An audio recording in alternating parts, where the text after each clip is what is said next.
مفتی طارق مسعود special. آج ہمیں جب پیسہ ملتا ہے تو ہم غریب کو کھلا تو دیتے ہیں یہ سمجھ کے کہ ہم اس پر احسان کر رہے ہیں، بھائی کو بھی دے دیں گے یہ سمجھ کے کہ ہم اس پر احسان کر رہے ہیں، بیوہ بہن کو بھی دے دیں گے، چل بھائی کیا یاد کرے گی بھائی تیرا بھائی تیرا خیال کرتا ہے یہ لے۔ اول تو یہ بھی نہیں کر رہے کیونکہ عام طور پر خدمت خلق زیادہ تر پیسوں سے ہوتی ہے۔ یہ میں اس لیے کہہ رہا ہوں کہ آج کل لوگ سمجھتے ہیں کہ پیسوں سے نہیں ہوتی، حالانکہ پیسوں سے ہوتی ہے، تبھی لوگ پیسہ خرچ کرنے کے لیے تیار نہیں ہے، منہ زبانی اخلاق دکھانے کے لیے بہت تیار ہیں لوگ۔ آپ دیکھ لو نا آج کل بھائی بھائی پہ پیسہ نہیں خرچ کر رہا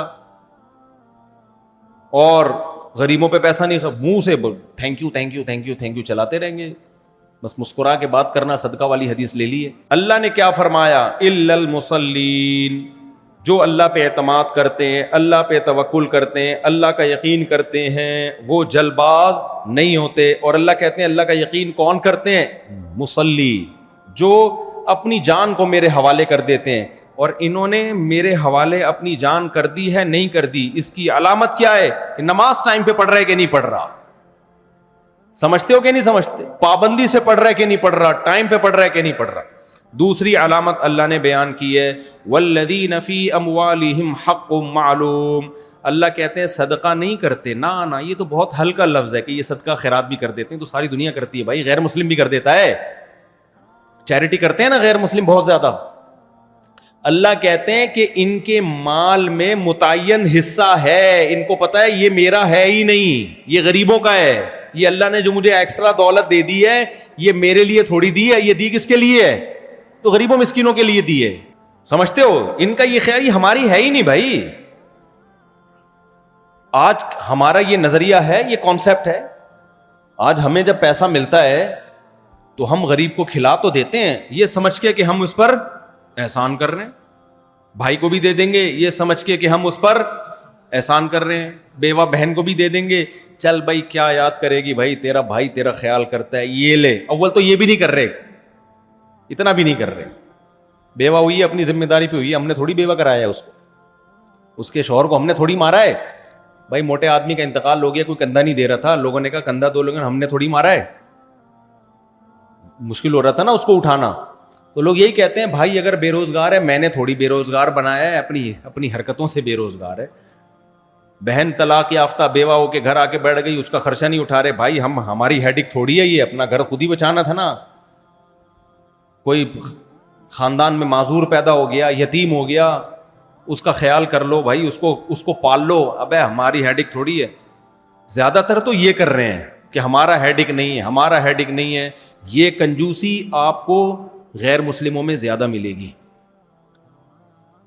بہت زیادہ ملے گی۔ آپ کہتے ہو وہ تو بہت چیریٹی کرتے ہیں، اگر وہ چیریٹی کرتے ہیں نا تو معذوروں کو حکومت نہ پالتی وہاں پہ۔ حکومت کو پتا ہے اگر معذوروں کو بہن بھائیوں کے حوالے کر دیا کچھ پلیں گے، میجورٹی برباد ہو جائے گی۔ نہیں آئی سمجھ میں میرا خیال ہے بات؟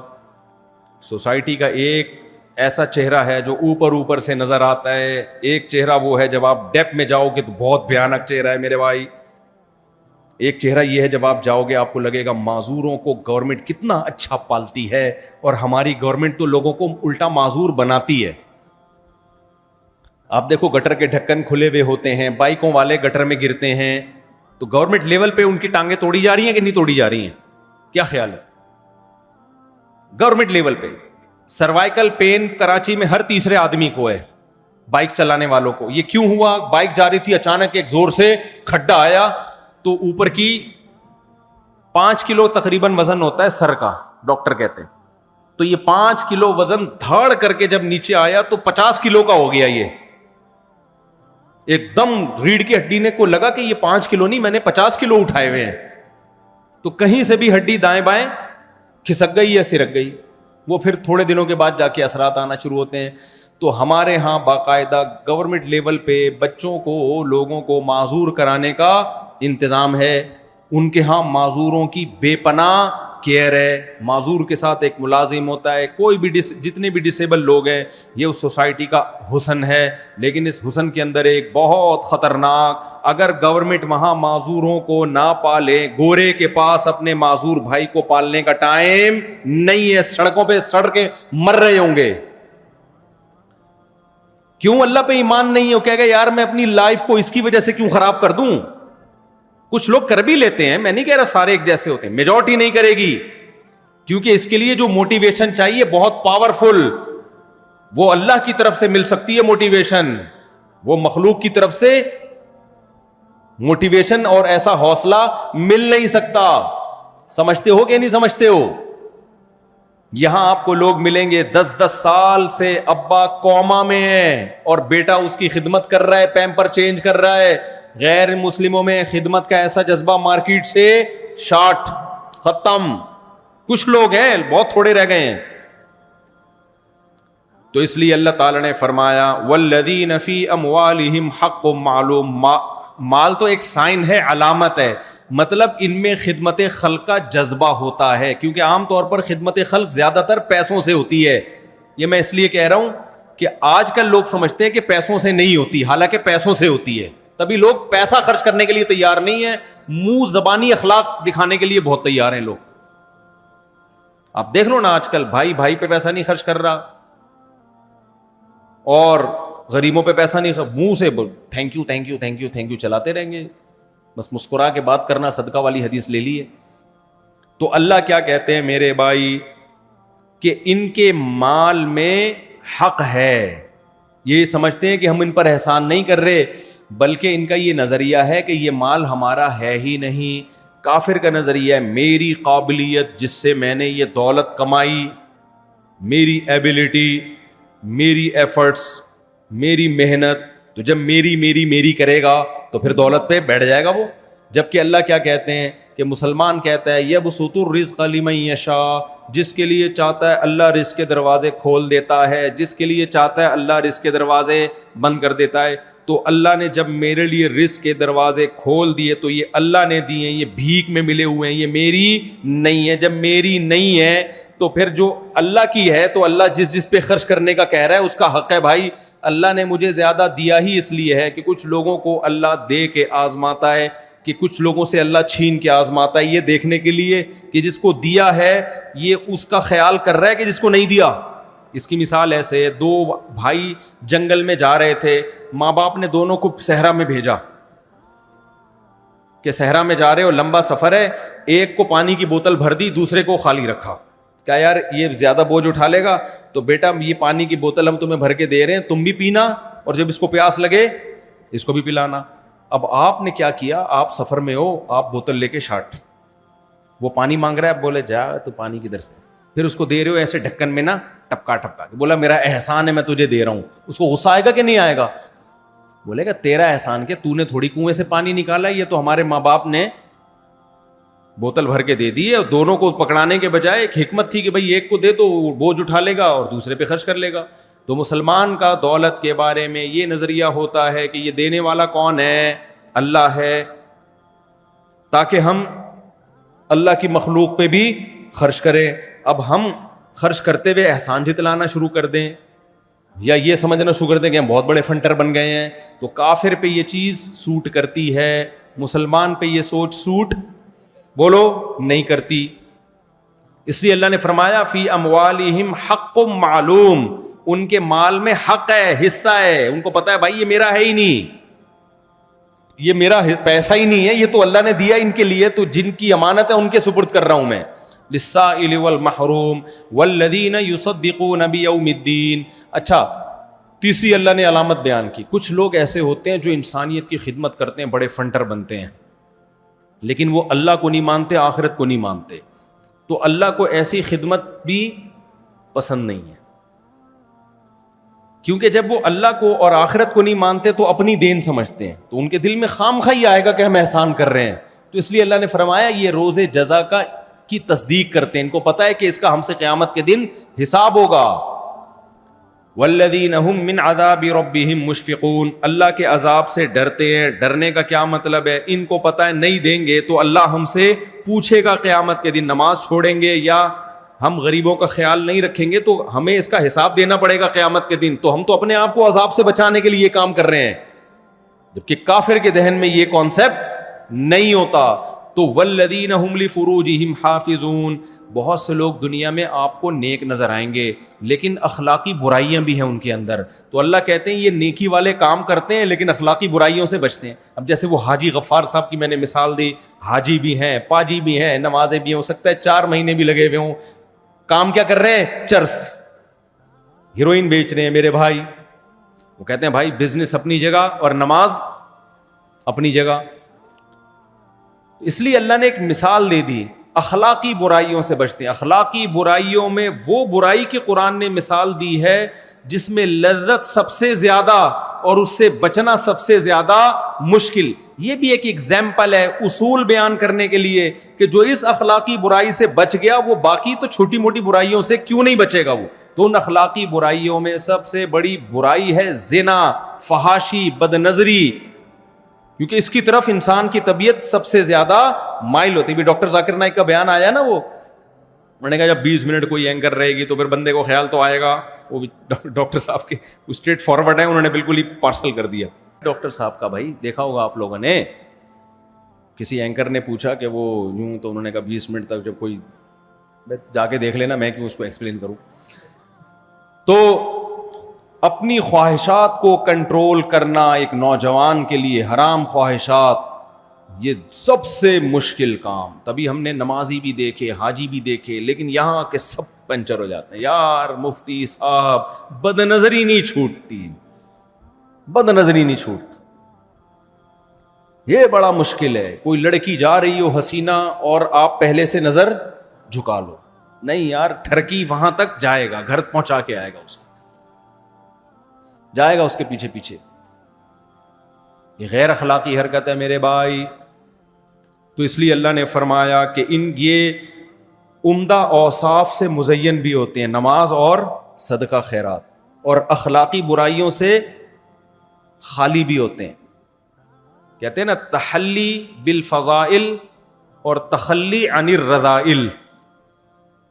رذائل یعنی بری چیزوں سے اپنے آپ کو خالی کر دینا اور اچھی چیزوں سے اپنے آپ کو آراستہ کر دینا. پھر انسان کا بچہ بنتا ہے. آپ کی بوتل میں خوشبو پڑی ہوئی ہے, ڈھکن کھولو گے ایک دم خوشبو پھوٹے گی. آپ کی بوتل میں بدبو پڑی ہوئی ہے, ڈھکن کھولو گے ایک دم گٹر کی بو آئے گی. اب جس بوتل میں گندگی پڑی ہوئی ہے, اگر آپ اس کو خوشبودار بنانا چاہتے ہو تو کیا یہ طریقہ سوٹیبل ہے کہ آدھی بوتل گرا کے اس گٹر میں آدھی خوشبو ڈال دو؟ کیچڑ بن جائے گا کہ نہیں بنے گا؟ پتہ نہیں چلے گا یہ گندا ہے اچھا ہے کیا ہے. ہو سکتا ہے کوئی نئی چیز آ جائے مارکیٹ میں. تو اس بوتل کو خوشبودار بنانے کے لیے ضروری ہے کہ پہلے اس کو گندگی سے پاک کرو, اس کو اچھی طرح ڈیٹول سے دھو, بھائی سارا گند نکالو. اب ہم نے اس میں کیا بھرنی ہے؟ خوشبو.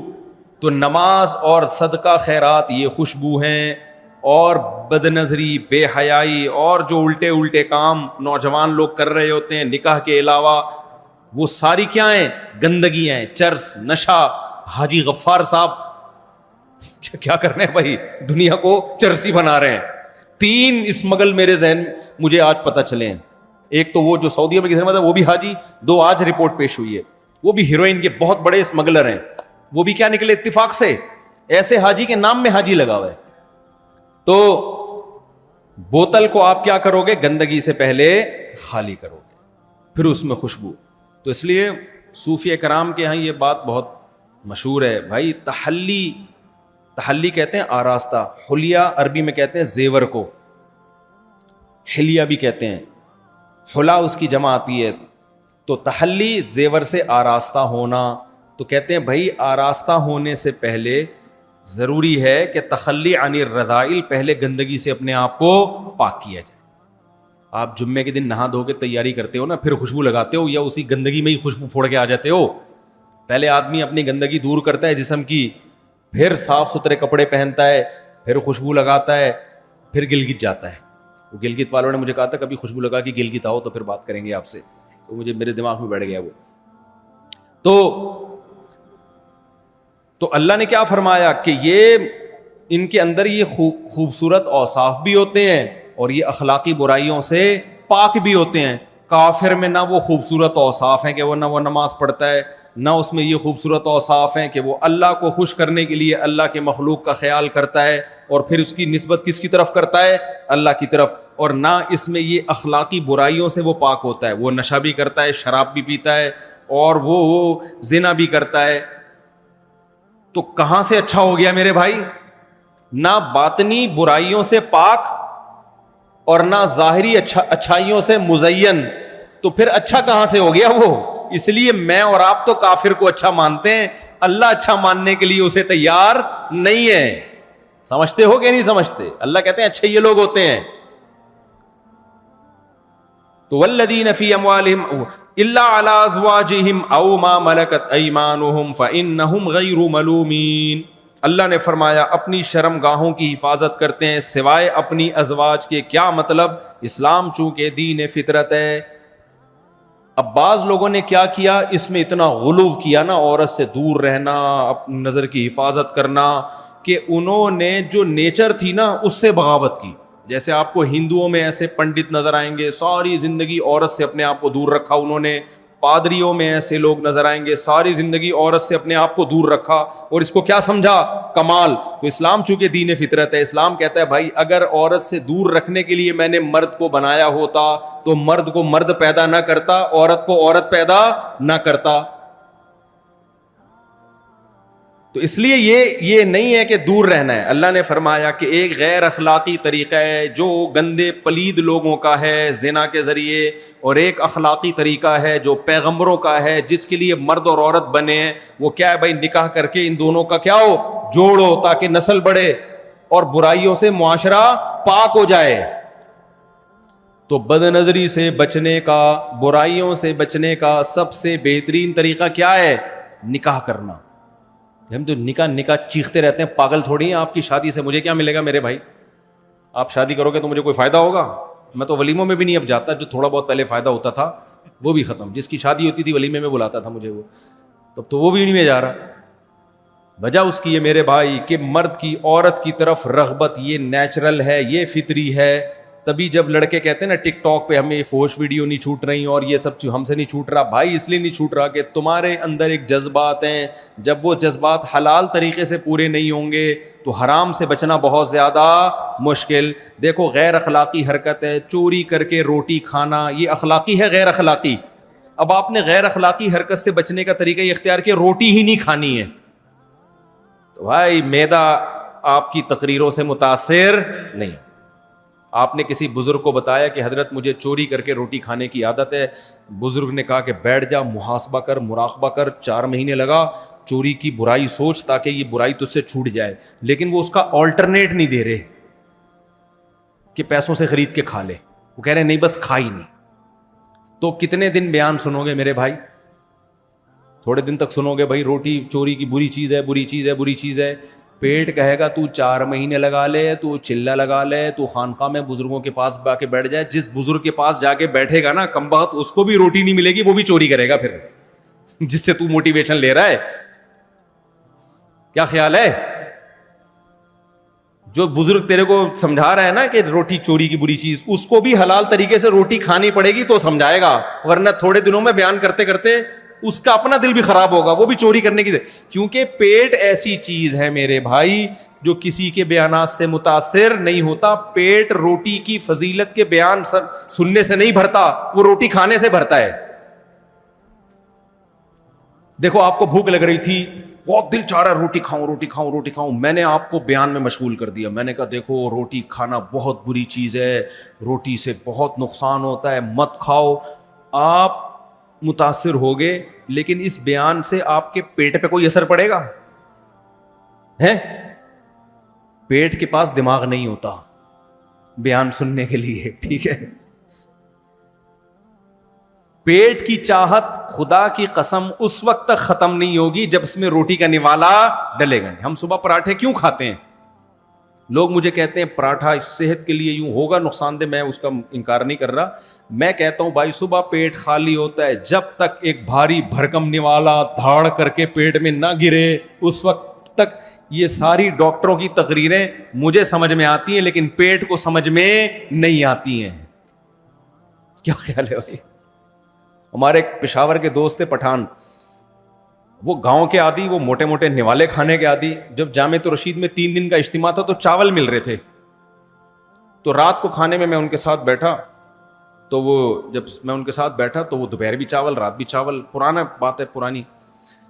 کہتا ہے یار مفتی صاحب کوئی روٹی موٹی کا انتظام کرو یار, ان سے بولو. میں نے کہا کیوں, کیا ہوا؟ کہہ رہے ہیں یہ ہمارا پیٹ اس سے چاول سے تو یہ ایسا لگتا ہے گدگدی ہو رہی ہے پیٹ میں جا کے, ہمارے ایسے جاتا ہے یوں یوں کر کے نا, ایسے پھسل کے آ جاتا ہے. کہہ رہے ہیں ہمارے موٹا نوالا چاہیے. افغانیوں کا نوالا دیکھا ہے آپ نے روٹی کا,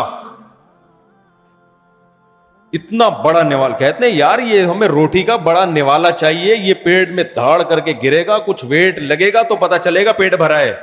یہ کیا ہمیں چاول پہ جو ہے نا لگایا ہوا ہے.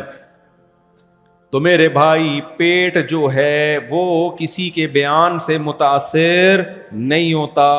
اسی لیے اللہ نے جہاں بھی قرآن میں کہا کہ ایمان والے اپنے شرمگاہ کی حفاظت کرتے ہیں, ساتھ میں اللہ نے شادی کا ذکر کر دیا تاکہ حفاظت کا مطلب سمجھ میں آئے کہ حفاظت کا مطلب یہ نہیں ہے کہ ہر طرح سے روک کے رکھنا ہے, یہ نہیں رکے گا, یہ خواہش کبھی ختم نہیں ہوگی, برائی کی طرف جائے گی. اس لیے اللہ نے فوراً نکاح کا ذکر کر دیا. الا علی ازواجہم, فرمایا ہاں ایک کی پرمیشن ہے, وہ کیا ہے؟ بیوی کے ذریعے زوجہ کے پاس جاؤ تاکہ نکاح کرو. اب دونوں دعوتوں کو ساتھ لے کے چلنا ضروری ہے, بد نظری کے خلاف بھی اور نکاح کی ترغیب بھی. ہمارے ہاں عام طور پر ایک چیز کو فوکس کیا جاتا ہے, دوسری کو چھوڑ دیا جاتا ہے. نہ ادھر کے رہتے ہیں نہ ادھر کے رہتے ہیں, بیچ میں لٹکے ہوئے ہوتے ہیں, پتہ ہی نہیں چل رہا ہوتا یہ کمبخت اس کی زندگی گزرے گی کیسے, یہ کرے گا کیا آگے جا کے. تو یہ اخلاقی برائیوں سے بچنا یہ بھی ضروری ہے. تو جن کے اندر یہ علامتیں الا علی ازواجہم او ما ملکت ایمانہم فانہم غیر ملومین فمن ابتغى وراء ذلك فاولئک هم العادون والذین هم لاماناتہم وعہدہم راعون. میں انشاءاللہ اس پر اگلے ہفتے بیان کروں گا, ابھی اس کو یہیں کیونکہ سوال جواب کا بھی سیشن, پھر نماز بھی ہو جائے گی. تو اس میں ایک چیز اللہ نے بس وہ آیت کر کے میں بات مکمل کرتا ہوں. فرمایا کہ فَإِنَّهُمْ غَيْرُ مَلُومِينَ, جو اپنی ازواج کے ذریعے بیوی کے پاس جائے نکاح کرے, یہ لوگ قابل ملامت نہیں ہیں.